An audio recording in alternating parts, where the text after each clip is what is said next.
నాకంటూ ఏ form house లేదు, స్పష్టంగా చెప్తా ఉన్నా.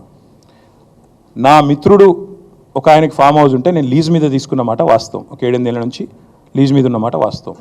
ఒకవేళ అది ఎఫ్టీఎల్లోనో బఫర్లోనో ఉంటే నా మిత్రుడికి నేను చెప్తా, దగ్గర ఉండి అవసరమైతే నేను కూడా పోయి, ఎందుకంటే నేను లీజ్ మీద ఉన్నా కాబట్టి అక్కడే ఉండి నేను దగ్గరుండి కూలగొట్టించి వస్తా. ఒకవేళ అందులో ఏమైనా తప్పు ఉంటే ఎఫ్టీఎల్లో బఫర్లో ఉంటే నేనే దగ్గరుండి కూలగొట్టించి వస్తా. కానీ నేను కాంగ్రెస్ ప్రభుత్వాన్ని ఒక మాట అడుగుతా ఉన్నా, సరే ఇలా ఏమైనా తప్పు ఉంటే కూలగొట్టిరు, నో ప్రాబ్లం, కూలగొట్టండి, దానిలో నష్టమేం లేదు, వెల్కమ్. మంచి జరుగుతున్నప్పుడు అందరం ఆహ్వానించాల్సింది. కానీ నేరుగా అక్కడి నుంచి బయలుదేరి నాతో పాటు రండి మంత్రులు, పెద్ద పెద్ద కాంగ్రెస్ లీడర్లు, ఎఫ్టీఎల్లలో బఫర్లలో కట్టిన రాజభవనాలు నేను కూడా తీసుకొని మీ అందరం కలిసిపోదాం. నాతో పాటు మీరు కూడా రండి మీడియా, నేను దగ్గర నుండి తీసుకొని పోతా. నిన్న మొన్నటి నుంచి నేను కూడా చూస్తూ ఉన్నా సోషల్ మీడియాలో ఎట్లా బ్రహ్మాండంగా జూములు పెట్టి మరీ తీసినారు. గూగుల్ ఎర్త్తో అది గూగుల్ మ్యాప్స్ ఏందో కానీ చాలా చక్కగా పెద్ద పెద్ద కాంగ్రెస్ నాయకులు పేర్లు చెప్పమంటారా? రెవెన్యూ మంత్రి గారు పొంగులేటి శ్రీనివాసరెడ్డి గారు, తర్వాత కేవీపీ రామచంద్రరావు గారు, ఆ తర్వాత పట్నం మహేందర్ రెడ్డి గారు ఎఫ్టీఎల్లో, తర్వాత సుఖేందర్ రెడ్డి గారు కౌన్సిల్ చైర్మన్ గారు, తర్వాత మన ఉన్నారు మధు యాష్కి గారు, ఇంకా చాలామంది ఉన్నారు. ఇంకొకటి కూడా ఉంది, రేవంత్ రెడ్డి గారిది కూడా ఏడుందో నేను చూపెడతాను మీకు. మీరు వస్తా అంటే రేవంత్ రెడ్డి వ్యవహారం కూడా చూపెడతా. ఎక్కడుందో మీకు శాటిలైట్ మ్యాప్లు పంపుతా, చూసుకోండి. నేనేమంటున్నా అంటే ఐ వెల్కమ్. ఎక్కడ నా పేరు మీద ఏదో మీడియాలో ఏదో వేసేసి ఏదో జరిగిపోయింది, ఏమో అయిపోతుంది, ఆడేమైనా తప్పుంటే కొట్టండి, నేను ఎందుకు వద్దంట. వెల్కమ్. నా పేరు మీద ఏ ప్రాపర్టీ లేదు, లీజ్ మీద నేను ఉన్నాను.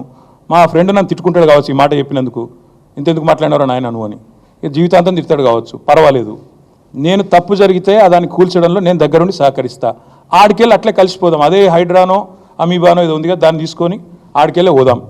పోయి సీదా మనం పొంగులేటి శ్రీనివాసరెడ్డి గారితో మొదలు పెడదాం. ఎందుకంటే మంత్రి గారు కదా, వాళ్ళ తమ్ముడు కూడా అక్కడే ఉన్నాడు ఎఫ్టీఎల్లో. కూలబడదాం, చలో ఒకటే రోజు మనందరం ప్రజలకు పారదర్శకంగా ముందుండి నిలబడదాం. మీరు మేము, నాకు ఎలాంటి ఇబ్బంది లేదు, ఎలాంటి అభ్యంతరం లేదు. They want to take some action, let them take. ఇప్పుడు నేను చేస్తే కూడా చర్య తీసుకోండి, తప్పు కాంగ్రెస్ వాళ్ళు చేస్తే కూడా అక్కడికి వెళ్ళి సీదా కాంగ్రెస్ వాళ్ళ కాడికి పోదాం. ఆడ మొత్తం ఆ చెరువు చుట్టూ ఎఫ్టీఎల్ బఫర్లు ఏమేమవుతున్నాయో మొత్తం కూలగొడదాం. వెల్కమ్. ఓకే. భుజాలు తడుముకున్నట్టు కేటీఆర్ గాని ఫామ్ హౌస్ కోసం కేటీఆర్ ఇప్పటి ముఖ్యమంత్రి అప్పటి పీసీసీ ప్రెసిడెంట్ జొన్వాడ ఫామ్ హౌస్ కోతే డ్రోన్లు ఎగిరేసిరని కేసులు పెట్టి రిమాండ్ చేసిర్రు. ఇవాళ ఎందుకు సన్నాయి నొక్కులు నొక్కుతుండు కేటీఆర్? ఆ రోజు ఫామ్ హౌస్ నీది కాదని ఆ రోజే చెప్పనుంటి మంత్రి హోదాలో. ఇప్పుడు దాన్ని వేరేళ్ళ పేరు మీదకి పేరు మార్చి ఫామ్ హౌస్ నాది కాదు అంటే దొంగలు కలిసి చేసేటువంటి ప్రయత్నం తప్ప ఇంకొకటి కాదు. నేను ప్రభుత్వానికి చేసేటువంటి ఒక విజ్ఞప్తి, హైడ్రా పేరిట ప్రతిపక్ష పార్టీల ఎమ్మెల్యేలు ఎంపీలను టార్గెట్ చేయకూర్రి.